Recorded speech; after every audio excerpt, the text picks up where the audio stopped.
ภาพบรรยากาศบุญบั้งไฟลานอยู่ที่บ้านสามัคคีไซเมืองแก้วอุดมซึ่งมีบรรยากาศที่ฝดฟื้นมวลซืนและสร้างความตื่นตาตื่นใจแก่มวลชนที่ไปเที่ยวชมเป็นจำนวนหลงหลายติดตามได้ในคอลัมน์วัฒนธรรมและการท่องเที่ยว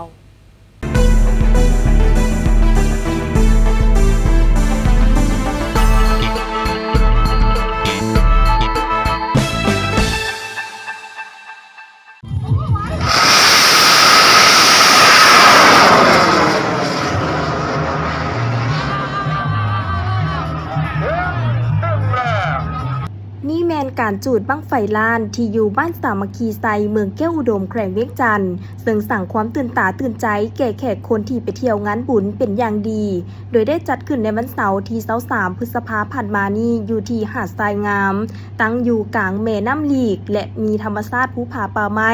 ที่เขียวสุดงดงามบุญบั้งไฟบ้านสามัคคีไซปีนี้มีบั้งไฟทั้งหมด10 ป่ายบั้งในนั้นมีทั้งบั้งไฟหมื่นบั้งไฟแสนและบั้งไฟล้านที่หลายคนให้ความสนใจลดถาเบิงเป็นจำนวนหลายซึ่งแต่ละลูกแมนขึ้นสูงขึ้นงามสมควรบั้งไฟดังกล่าวแมนมีหลายภาคส่วนนำมาจูดได้แก่ภาคธุรกิจบริษัทห้างค้าต่างๆนอกนี้ก็ยังมีบั้งไฟหมื่นของเจ้าภาพบ้านสามัคคีไซอีกด้วยการเฮ็ดบุญบั้งไฟอยู่บ้านนี้แมนจัดขึ้นทุกๆปีและเป็นบุญปังใหญ่อีกอันหนึ่งของชาวเมืองแก้วอุดมเป็นบ้านหนึ่งที่ยังสามารถจัดงานบุญบั้งไฟได้เพราะมีภูอยู่ฟากน้ำหลีกเบื้องนั้นสามารถจุดบั้งไฟไปได้บ่ตกใส่บ้านคนคำว่าบั้งไฟลานเอิ้นตามขนาดและราคาของมันบั้งไฟลานไส้ลำไผ่ขนาดใหญ่บรรจุดินปืนได้หลาย10 กิโลใหญ่กว่าบั้งไฟธรรมดาหลายเท่าพอเวลาขึ้นฟ้าเสียงมันดังไปไกล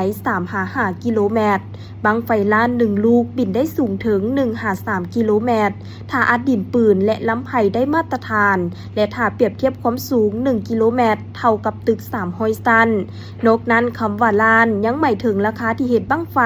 ซึ่งเคยแพงถึงหลักล้านกีบซึ่งมีค่าภัยใหญ่ๆที่หายากค่าดินปืนหลาย10 กิโลค่าแรงงานครูบั้งไฟที่มีประสบการณ์ค่าแห่ค่าฟ้อนต่างๆรวมแล้วตกลูก1 หา 3 ล้านกีบหรือหลายกว่านั้นถ้าจัดใหญ่ๆส่วนความหมายทางสังคมบั้งไฟล้านยังแสดงถึงเกียรติศักดิ์ศรีของบ้านถ้าบ้านใดเฮ็ดบั้งไฟล้านขึ้นสูงบินดนถือว่าบ้านนั้นมีบารมีสูงแต่การเฮ็ดบั้งไฟล้านก็มีความเสี่ยงสูงยิงใหญ่ยิงอันตรายถ้าอัดดินปืนผิดหรือลำไผ่มีห้อยแตกมันจะระเบิดตอนอยู่พื้นฉะนั้นการเฮ็ดบั้งไฟต้องมีประสบการณ์หรือมีครูนั่นเอง